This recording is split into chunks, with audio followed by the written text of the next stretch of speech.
Nitekana umunezero ntangere vyo gusubira kubana namwe banywanyi bacu mubana natwe mu makuru nibiganiro vya misi yose azashikiriza kuri no mbonesha kure yacu kandi yanyu Muhuza TV. Uyu akaba ari umwanya tugiye kubageza ko amakuru y'ibiriko biravugwa bigezwe ko muri kano kanya ngaha mu gihugu cy'u Burundi. Namakuru tuza kugaruka kuri vyinshi bitandukanye cane kandi tukaza kugaruka nubundi ku nkuru iriko iravugwa ko cyane ku mbuga ngurukana bumenyi mumenyesha makuru bitandukanye ndetse no mu banyepolitike bakomeye cyane nga mu gihugu cy'u Burundi nabo bakaba bariko baravyandika ku mbuga hwaniro zabo. Irekurwa ry'umumenyesha makuru Floriane Irangabiye ryakiriwe neza n'impande zose. Sikenshi turonka ingingo y'ubutegetsi bw'u Burundi gashimwa na bose. Ingingo ya president Ndayishimiye irekura umumenyesha makuru Floriane Irangabiye iri muri izo ngingo nke. Nkuko vyari vyitezwe amashira hamwe aharanira agateka kazina muntu ay'abarundi n'ay'abanyamahanga yanezerejwe n'iyo ngingo. Amashira hamwe bamenyesha makuru yashimye abaryango ba Floriane Irangabiye biruhukije imigambwe itavuga rumwe n'ubutegetsi atanguye kumenyesha ko inezerejwe n'iyo ngingo. Icyatangaje abantu kandi ningene abo mu mugambwe CNDD FDD nabo bwabo bashimye irekurwa rya Floriane Irangabiye. Twibutse ko iyi ngingo yo kurekura Floriane Irangabiye imuhereza imbabazi yagiye ahabona mu ijoro ryo kugenekerezo ya 15 rishirigenekerezo ya 16 myandagaro y'umwaka wa 2024 aho ari ingingo yari yatewe ko umukono n'umukuru w'igihugu Varisito Ndayishimiye. Ikaba yari mu itegeko ry'umukuru w'igihugu numero 100/144 ryo kugenekerezo ya 14 Nyandagaro uyu mwaka wa 2024 aho President Varisito Ndayishimiye ubwiwe yatangaje ko akuyeho ibihano vyose biri kuri Floriane Irangabiye.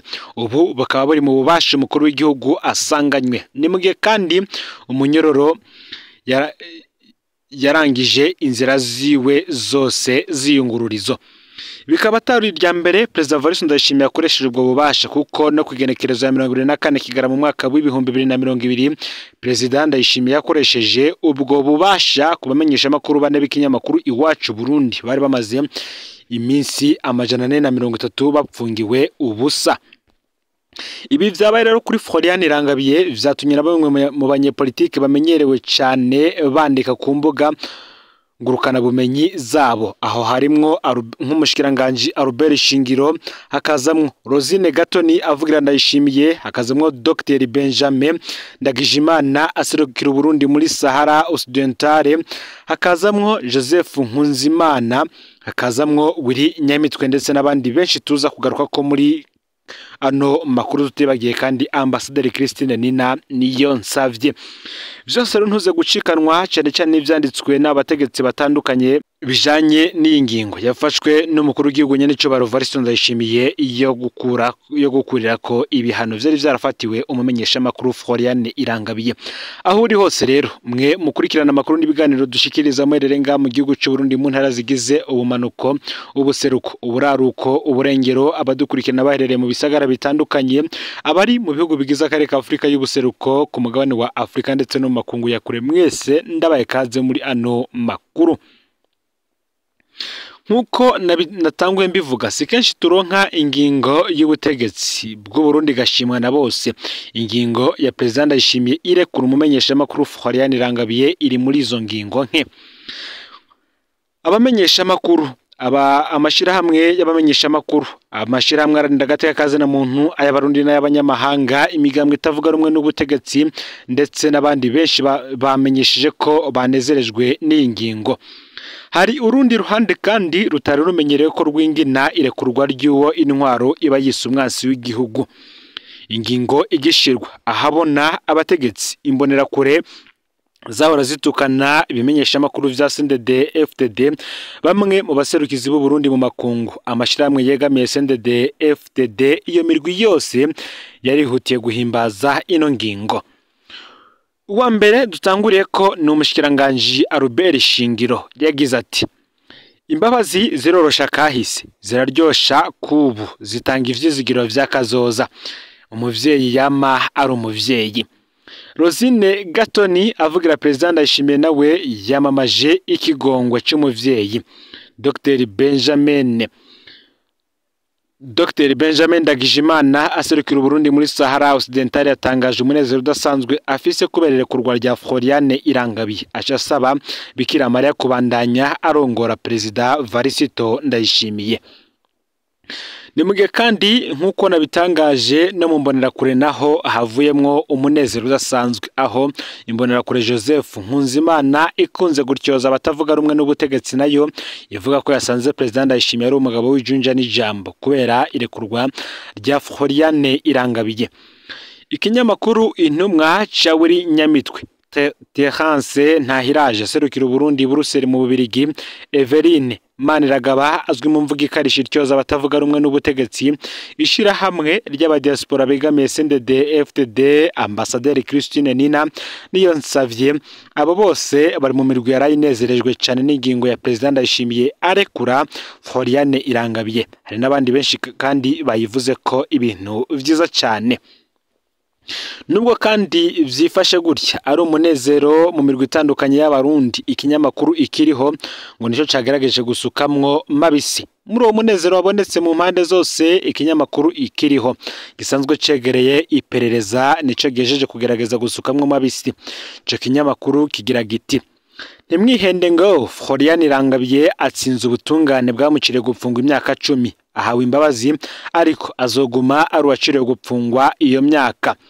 Ikiriho cibutsa ko Floriane Irangabiye adafise uburenganzira bwo kwitoza canke bwo gutora mu matora aza.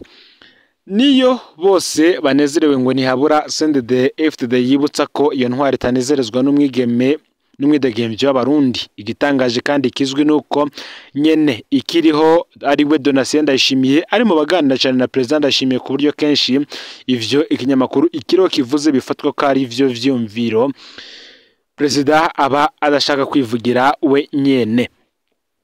Igihambaye kiri mu butumwa bw'ikiriho nuko mu gihe vyoshika President Ndayishimiye agatanga imbabazi ku banyepolitike ngata uburenganzira bazoba bafise mu bijanye no gutora canke kwitoza. Gusa Floriane Irangabiye nta nivyo we yari abasavye mu mwaka w'2025 kubishimika ko ngo n'ubutumwa buhawe abandi. Ariko ngo ntaco bitwaye impahazwa ziracari nyinshi kandi ziri mu mabohero. Gumwe dukundira mukifatanya natwe gusaba ko Emirene Sibomana arenganurwa akarekurwa. Uyu yarejejwe gusa na nubu ntiyari yavanwa mu ibohero apfungiwemwo. Hari kandi umumenyesha makuru Sandra Muhoza nawe apfunzwe. Abaje umunyororo nka Colonel Dieudonné Dushimagize batazira gangi bose bari kurwa bagataha. Abapfungiye ivyiyumviro vyabo vya politike cyane cyane abanywanyi ba seneri na MSDB n'abeyamirije ikingo ca gatatu ca Nkurunziza abapfunzwe ivy'agateganyo ku karenganyo nka muganga Christophe Sahabu akamaramaza k'imfungwa rya Christian Butoyi amaze imyaka 10 atanaburanijwe vyose ngo kuhagarara. Biraryoshe rero kubona iyo abarundi nka twese duhurije ku kintu kimwe bikaza bisumbirije twese turwaniye ukuri n'ubutungane. Nibihe vyiza bitwibutsa ko twese turi bene Burundi kandi dusangiye indoto yiciza. Ngivyo rero ivyatangajwe n'abanyepolitike batandukanye ndetse n'imirwi y'abarundi itandukanye kwifungurwa ry'umenyesha makuru Floriane Irangabiye. Nimwe kandi hari 35 tubakesha ibwizwa shingiro ryo mu mwaka w'1992 ryinjije Burundi muri demokrasi. Abatari bake bahavuye bashingwa amabanga akomeye, hakaba kandi harimwo n'uwahavuye aba umukuru w'igihugu.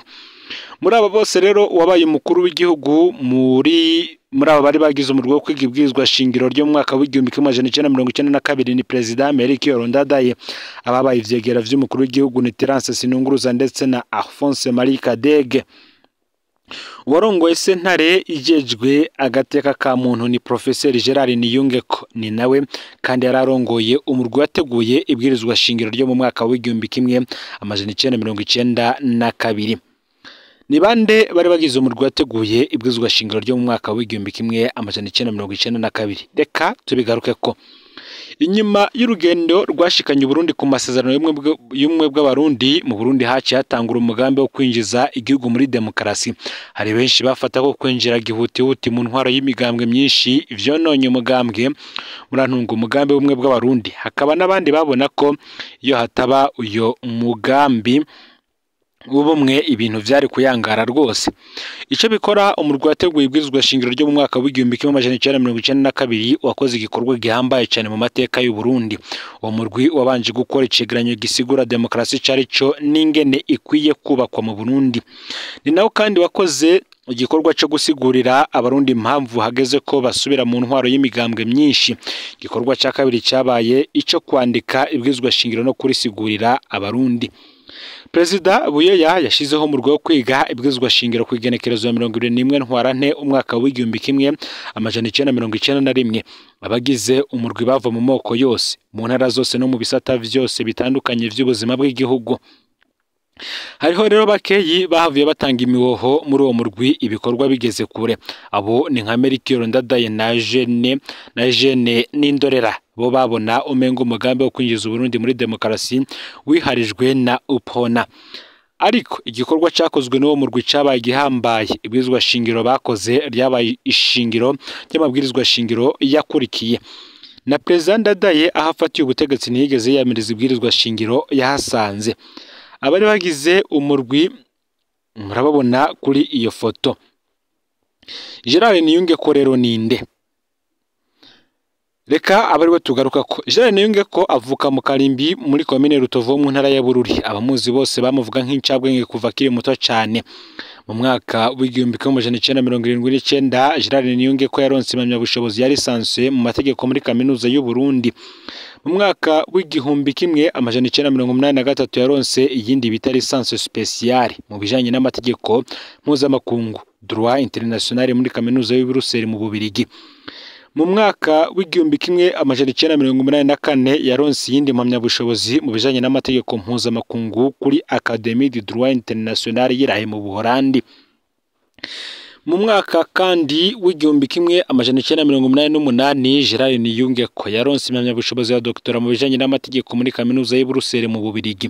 Kuva muri uwo mwaka rero Gerard Niyungeko yatanguye kwigisha muri kaminuza y'u Burundi mu gisata c'amategeko.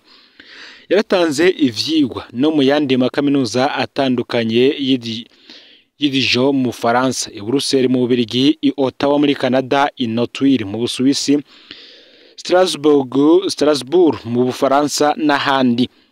Mu mwaka w'igihumbi kimwe amajana icenda mirongo icenda na rimwe yagenywe kurongora umugwi wari ujejwe gutegura ibwirizwa shingiro ryinjiza Burundi muri demokarasi. Kuva mu mwaka w'igihumbi kimwe amajana icenda mirongo icenda na kabiri gushika mu mwaka w'igihumbi kimwe amajana icenda mirongo icenda na gatandatu rero Gerard Niyungeko yarongoye sentare yubahirizwa ibwirizwa shingiro mu Burundi.